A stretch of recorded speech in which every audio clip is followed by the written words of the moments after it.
और खबर झारखंड से। झारखंड की जेलों में बंद गैर मुल्की तबलीगी जमात के लोगों की रिहाई का मुतालबा किया जा रहा है।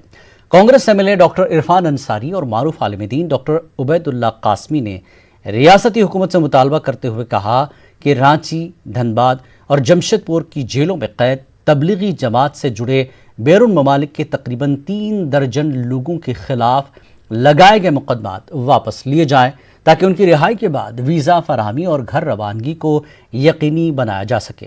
वाज़ेह की जमात से जुड़े लोगों को वीज़ा ज़ाब्ते की खिलाफ वर्जी के इल्ज़ाम में गिरफ्तार किया गया है। इनमें एक शख्स कोरोना मुस्बत पाया गया था।